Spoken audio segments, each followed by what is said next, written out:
नमस्कार, मैं हूं निशा और आप देख रहे हैं जीपी इंडिया। हरियाणा के नूंह जिले में सोमवार को उठी सांप्रदायिक हिंसा की लपटें अब कुछ धीमी पड़ने लगी हैं। इस बीच विभिन्न दलों के नेताओं के बयान सामने आ रहे हैं। विभिन्न दलों के नेता और जिला व पुलिस प्रशासन के आला अधिकारी नफरत की आग में जल रहे मेवात पर मोहब्बत का मरहम लगाने में जुट गए हैं। नूंह व सोना में हुई आगजनी, पथराव व गोलीबारी की घटना पर मुख्यमंत्री मनोहर लाल ने मंगलवार को भी उच्च स्तरीय बैठक की। इस बैठक में हरियाणा के गृह मंत्री अनिल विज के अलावा मुख्य सचिव स्तर के अधिकारी शामिल थे। हिंसा की छुटपुट घटनाएं फरीदाबाद, पलवल, गुरुग्राम जिले में भी हुई हैं। खुद सीएम ने इनकी पुष्टि की है। एहतियात के तौर पर हरियाणा के विभिन्न जिलों में धारा 144 लागू की जा चुकी है। पुलिस की ओर से जगह जगह फ्लैग मार्च निकाले जा रहे हैं। नूंह जिला मुख्यालय व सोना में सबसे पहले ऐसा किया गया। आज पहले नेता और अधिकारियों की बातें सुनते हैं और इसके बाद फिर हम अपनी बात कहेंगे। शुरुआत मुख्यमंत्री मनोहर लाल से। देखिए, कल जो 31 तारीख को नूंह में घटना हुई, बहुत ही एक दुर्भाग्यपूर्ण घटना है। इस घटना के होते ही जब हमको पता लगा तो हमने अपने पुलिस के सब उच्च अधिकारियों को, डीजीपी साहब, ADG CID, ADGP law and order और अन्य आसपास के जिलों से भी पुलिस फोर्स को तुरंत वहाँ रवाना किया। दोपहर 2 बजे के आसपास की ये घटनाएं हैं। घटना इस प्रकार हुई कि वहाँ समाज की एक यात्रा जो हर वर्ष निकलती थी, उसका आयोजन किया जा रहा था और कुछ लोगों ने एक षड्यंत्र रच करके उस यात्रा पर आक्रमण करना शुरू किया और आक्रमण न केवल यात्रा पर बल्कि पुलिस के ऊपर भी उन लोगों ने किया, जिसके परिणाम स्वरूप यात्रा को भी भंग किया गया और बहुत से स्थानों पर आगजनी की घटनाएं हुई, गाड़ियां जला दी गई। निश्चित रूप से एक बड़े षड्यंत्र का कहीं ना कहीं हिस्सा लगता है।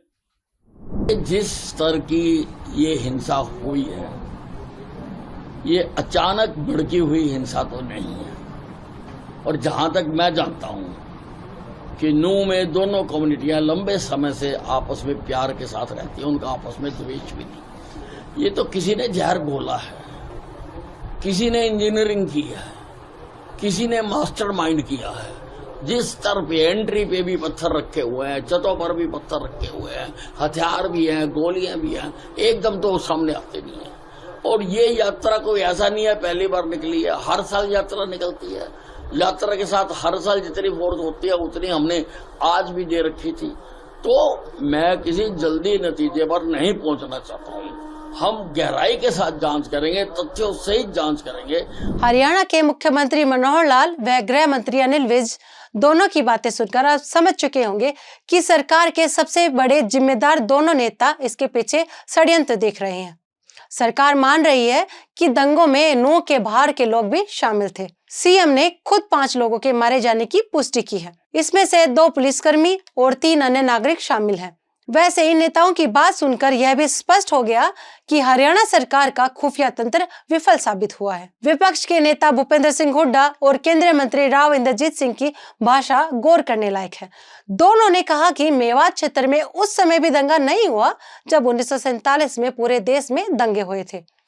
दोनों का कहना था कि मेवात और शेष हरियाणा का भाईचारा आज से पहले कभी नहीं बिगड़ा। इस बीच नूंह व सोना में पीस कमेटी की बैठक हो चुकी है। संबंधित जिला उपायुक्त बैठकें कर रहे हैं। रेवाड़ी के जिला उपायुक्त ने भी लोगों से शांति बनाए रखने की अपील की है। आइए सुनते हैं किसने क्या कहा। कभी मेवात के में कभी आपस में कोई गोली हुआ, कल जो हुआ बड़ा दुर्भाग्यपूर्ण है।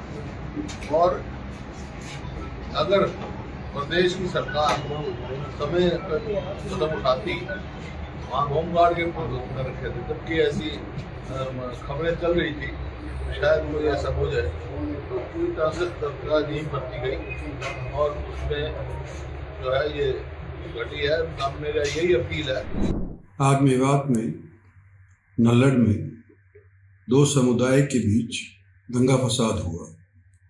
ये बहुत ही दुर्भाग्यपूर्ण घटना है, क्योंकि जब सन 47 के अंदर हिंदुस्तान का विभाजन हुआ था, पाकिस्तान अलग बना था, तब भी मेवात के अंदर शांति नहीं थी।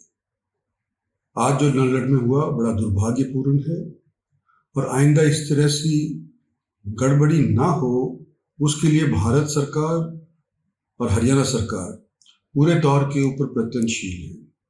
जिन लोगों ने भी इस तरह की नफरत की आग फैलाने की कोशिश करी उनके खिलाफ भी सख्त से सख्त कानूनन कार्रवाई करी जाएगी। हरियाणा के अंदर मेवात में जो कल घटनाएं हुई है वो बढ़ती जा रही है। 6 जिलों के अंदर धारा 144 लागू हो चुकी है, इंटरनेट व्यवस्था बंद हो चुकी है, स्कूल कॉलेज कोचिंग सेंटर बंद किए जा चुके हैं। मैं हरियाणा की जनता से अपील करना चाहूंगा कि भाईचारा बना के रखें, आपस में एक दूसरे की मदद करें। ये जो साजिश हुई है इन साजिशों में ना आए। मैं खट्टर साहब आपसे निवेदन करना चाहूंगा कि आपकी व्यवस्था कानून व्यवस्था पूरी तरीके से फेल है। इस तरह की घटनाएं जब केंद्र में भी आपकी सरकार है, राज्य में भी आपकी सरकार है, घटनाएं बढ़ती जा रही है। हरियाणा ऐसा प्रदेश नहीं था। आपके गृह मंत्री वित्त साहब कह रहे कि ये घटना की इंजीनियरिंग की है। इंजीनियरिंग करने वाले किसी भी समुदाय के हो उनको जेल के अंदर भेजे, हरियाणा की कानून व्यवस्था को कायम रखें। देखिए, कल रात को हमें ये एक जानकारी मिली थी कि नूह जो ज़िला है हरियाणा का, यहाँ पे कुछ 2 समुदायों के बीच में किसी बात को लेकर झड़प हुई और उसके बाद वो बात बढ़ती चली गई और उसमें एक सीरियस लॉ एंड ऑर्डर की सिचुएशन बनी, जिसमें आसपास के ज़िले से भी हमें कुछ मदद भेजनी पड़ी। रेवाड़ी ज़िले से भी हमने कुछ एम्बुलेंसेज, फायर ब्रिगेड्स वगैरह भेजी थी। उसमें जो है वो उसके रिपरकशंस फिर उसके बाद कुछ गुड़गांव में भी सामने आए और इसके चलते रेवाड़ी ज़िले में भी हमने कानून को, लॉ एंड ऑर्डर को मद्देनज़र रखते हुए और कोई अप्रिय घटना ना हो उसको मद्देनज़र रखते हुए हमने सेक्शन CRPC की जो धारा 144 है उसको इम्पोज कर दिया गया। और हमने कल भी एक एडवाइजरी जारी करी थी और आज भी एक अपील आप लोगों के माध्यम से करना चाहेंगे कि ज़िले में किसी भी प्रकार की कोई भी अप्रिय घटना ना हो। इसके चलते आप लोगों से सभी, मेरा आमजन से भी आपके माध्यम से ये रिक्वेस्ट है कि किसी अफवाह पे यकीन ना करें, किसी सोशल मीडिया पे कोई ऐसी चीज़ वायरल ना करें जिससे किसी भी प्रकार की शांति भंग हो सके। धन्यवाद।